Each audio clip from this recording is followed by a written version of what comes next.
یہ حدیث ہم نے سنی. اب سوال ہے یہ اتنا اچھا مہینہ ہمارے پاس آ رہا ہے تو کیا یہ رمضان ہمارا رمضان ہوگا یا نہیں ہوگا؟ یہ نعمتوں کا مہینہ ہے اور یہ گناہوں کو بخشوانے کا مہینہ ہے، توبہ کا مہینہ ہے، تو کیا ہم توبہ کریں گے؟ سوال ہے کیا ہم معافی مانگیں گے اللہ سے؟ اپنے آپ سے ہم کو چاہیے کہ ہم سوال کریں اور جواب تلاش کریں کہ کیا ان حدیث پر ہمارا عمل ہوگا رمضان میں، یا ان حدیث کو سن کر آج ہی مسجد میں چھوڑ کر ہم چلے جائیں گے؟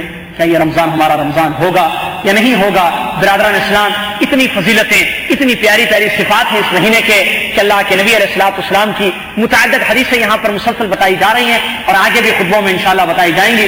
بس مسئلہ یہی ہے کہ ان حدیث پر ایمان لاتے ہوئے، ان حدیث کو یاد رکھتے ہوئے ہم کو چاہیے کہ ہم عمل کریں اور اس رمضان کا صحیح معنوں میں فائدہ اٹھائیں اور اس رمضان کو اپنا رمضان بنائیں. اللہ کے نبی صلی اللہ علیہ وسلم خوش ہو جاتے تھے جب رمضان کا مہینہ آتا اور لوگوں کو ترغیب دلاتے تھے اپنے صحابہ کو کہ آگے بڑھو، اس مہینے کی خوبیوں کو سمجھو اور اپنے آپ کو تیار کر لو. نبی علیہ الصلوۃ والسلام کی حدیث ہے، ابو ہریرہ رضی اللہ عنہ روایت کرتے ہیں اللہ کے نبی علیہ السلام نے ارشاد فرمایا جب رمضان آ گیا تھا صحابہ کی زندگی میں، نبی علیہ الصلوۃ والسلام کی زندگی میں، قد جاءکم شہر رمضان، آپ نے خطبہ دیا، فرمایا اے لوگو تمہارے پاس رمضان کا مہینہ آ گیا ہے، شہر مبارک، یہ برکتوں کا مہینہ ہے، شہر مبارک، مبارک یعنی برکتوں کا مہینہ ہے. یہ افترض اللہ علیکم صیامہ، اللہ نے اس کے روزوں کو تم پر فرض قرار دیا ہے، یعنی رمضان کے روزے جیسا کہ معلوم ہے.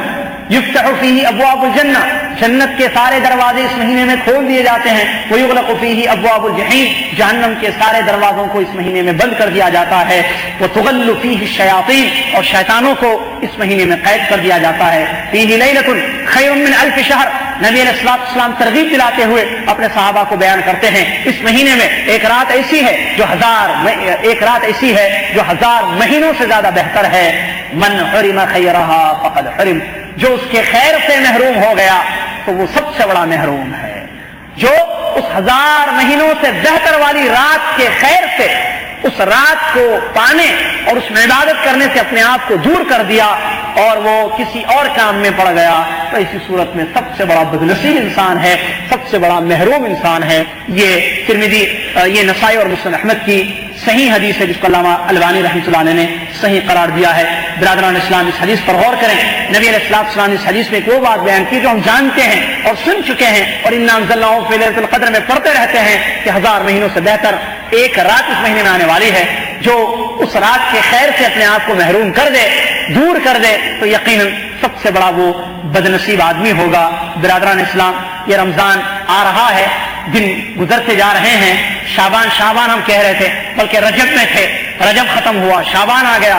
شعبان کہتے کہتے شعبان بھی ختم ہو رہا ہے. آج 29ویں شعبان ہو سکتا ہے یا آخری دن ہو شعبان کا یا نہ ہو، تو اس میں کوئی شک نہیں ہے کہ کل آخری شعبان ہوگی. تو برادران اسلام، اس سے ہم کو معلوم ہونا چاہیے کہ ہم موت کے قریب جا رہے ہیں، دن گزرتے جا رہے ہیں. رمضان بڑی تیزی سے آ رہا ہے اور بڑی تیزی سے یہ چلا بھی جاتا ہے، لہذا اس کو غنیمت سمجھنا چاہیے.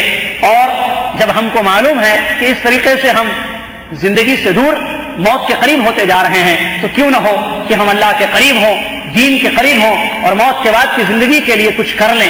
رمضان آ رہا ہے، جا رہا ہے، پتہ نہیں یہ رمضان تو انشاءاللہ آئے گا، اللہ کی ذات سے امید ہے. اب تک اللہ نے زندہ رکھا ہے، اللہ سے دعائیں کہ اللہ آج بھی زندہ رکھے، کل بھی زندہ رکھے اور پورا رمضان کے مہینے ہم کو زندہ رکھے، اس کے بعد بھی اللہ ہم کو توفیق عطا فرمائے. آمین. یہ تو دعائیں ہیں ہماری، لیکن اللہ کی مرضی، اللہ ہم میں سے کس کو رکھنا چاہے کس کو نہ رکھنا چاہے. تو برادران اسلام، کیوں نہ ہو کہ انسان اپنے وقت کو غنیمت سمجھے، جو مل رہا ہے اس کا فائدہ اٹھایا جائے اور اس میں وہ کچھ کر لے انسان کہ آئندہ پھر اس کو افسوس کرنے کی فکر نہ ہو یا افسوس کرنا نہ پڑے کہ اللہ مجھے دنیا میں پھر بھیج اور پھر مجھ کو موقع ملے تاکہ میں نیکیاں کروں اور اپنے آپ کو جنت میں داخل کرواؤں. تو برادران اسلام، انسان کو چاہیے، ہم کو چاہیے کہ ہم اس مسئلے کو سمجھیں کہ یہ ایام بڑی تیزی سے گزرتے جا رہے ہیں اور موت کے قریب ہم ہوتے جا رہے ہیں. لہذا موت کے بعد کی زندگی کے لیے تیاری کرنی ہے، جیسا کہ اللہ نے قرآن کی آیت میں ارشاد فرمایا یا ایھا الذین آمنوا اتقوا اللہ ولتنظر نفس ما قدمت لغد واتقوا اللہ ان اللہ خبیر بما تعملون. اللہ نے فرمایا اے وہ لوگوں جو ایمان لائے ہو، اللہ سے ڈرتے رہو اور ہر نفس یہ چیک کرے، دیکھے کہ کل یعنی قیامت کے دن کے لیے اس نے کیا کیا ہے، آخرت کی زندگی کے لیے اس نے کیا بھیجا ہے، اور ڈرتے رہو اللہ سے. اللہ تمہارے سارے اعمال پر خبر رکھ رہا ہے.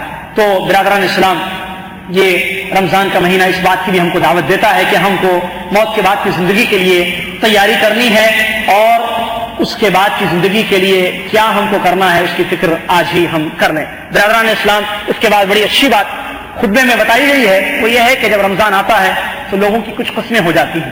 رمضان کا استقبال ہم کو کیسے کرنا ہے اس کو بھی ہم کو دیکھنا ہے کہ رمضان میں لوگوں کی تقریباً 2 یا 3 قسمیں آج کے خطبے میں خطیب صاحب نے بیان کی ہیں، جیسا کہ مشاہدہ ہے، اور ہم دیکھتے ہیں کہ لوگ 2-3 قسم کے ہوتے ہیں۔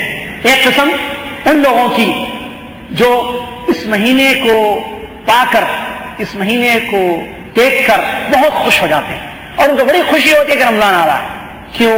اس لیے کہ ان کو موقع ملتا ہے اس مہینے میں روزہ رکھنے کا۔ اس مہینے میں وہ روزہ رکھتے ہیں، اس مہینے میں قرآن پڑھتے ہیں، اس مہینے میں اللہ کو یاد کرتے ہیں۔ پہلے بھی پڑھتے تھے، پہلے بھی روزہ رکھتے تھے، اب اس میں ایک ایسا مہینہ آ رہا ہے جس میں اور زیادہ نیکیاں کرنے کا ان کو موقع ہے، اور زیادہ، اور اس میں کچھ خصوصیات ہیں جو دوسرے مہینوں میں ان کو نہیں ملی۔ حالانکہ وہ نماز پڑھتے رہے، وہ قرآن پڑھتے رہے، توبہ کرتے رہے، لیکن اس میں ان کو زیادہ موقع مل رہا ہے، کیونکہ اس میں ایک رات ایسی ہے جو 1000 مہینوں سے زیادہ ہے۔ اس میں ایک وقت ایسا ہوتا ہے افطار کے وقت کا، جس میں دعوت انسان کی دعا کو رد نہیں کیا جاتا، اور اس میں تراویح ہوتی ہے وغیرہ وغیرہ۔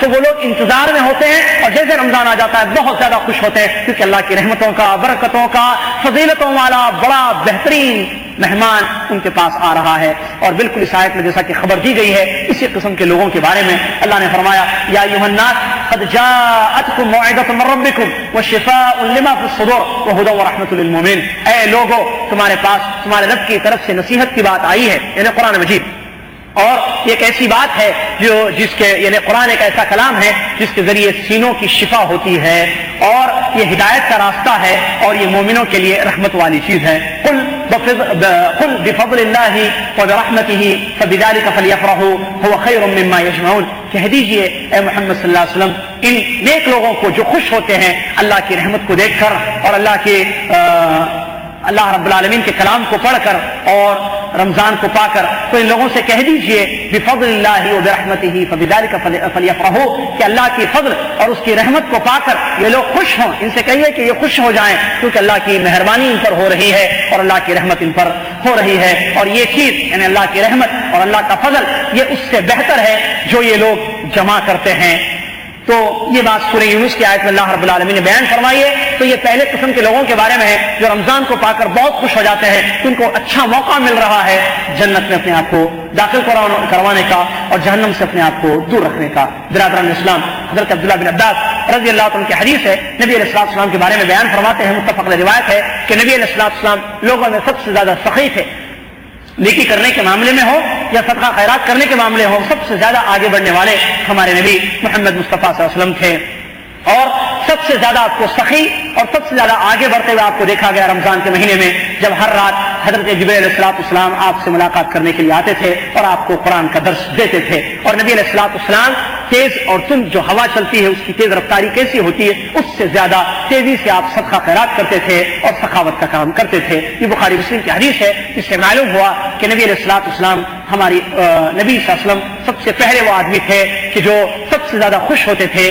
جب رمضان کا مہینہ آتا تھا اور اس کا سب سے زیادہ فائدہ اٹھاتے تھے۔ تو پہلی قسم کے لوگ وہ ہیں جو اللہ کے نبی صلی اللہ علیہ وسلم کے طریقے پر عمل کرتے ہوئے بہت زیادہ خوش ہوتے ہیں اور بہت زیادہ تیاری کرتے ہیں تاکہ رمضان کا ایک ایک لمحے سے وہ فائدہ اٹھائیں۔ دوسری قسم، اللہ مجھ کو اور آپ کو ان لوگوں سے بچا کے رکھے، دوسری قسم کے وہ لوگ ہیں جن کو صرف اور صرف رمضان میں اللہ یاد آتا ہے، لا یعرفون اللہ الا فی رمضان۔ جیسے کہ سلف صالحین میں سے کسی سے پوچھا گیا کہ آپ کیا کہیں گے ان لوگوں کے بارے میں جو سال بھر گناہ کرتے ہیں، دین سے دور رہتے ہیں، مسجدوں سے دور رہتے ہیں، خیر کے کاموں سے دور رہتے ہیں، جب رمضان کا مہینہ آتا ہے تو بالکل مسجدوں میں نظر آ جاتے ہیں، خیر کے کاموں میں وہ نظر آتے ہیں، پھر عید کے چاند کے ساتھ نہ وہ نظر آتے ہیں، نہ ان کے خیر نظر آتے ہیں، نہ ان کا مال نظر آتا ہے، نہ ان کے چہرے مسجدوں میں نظر آتے ہیں۔ ایسے لوگوں کے بارے میں آپ کیا کہتے ہیں؟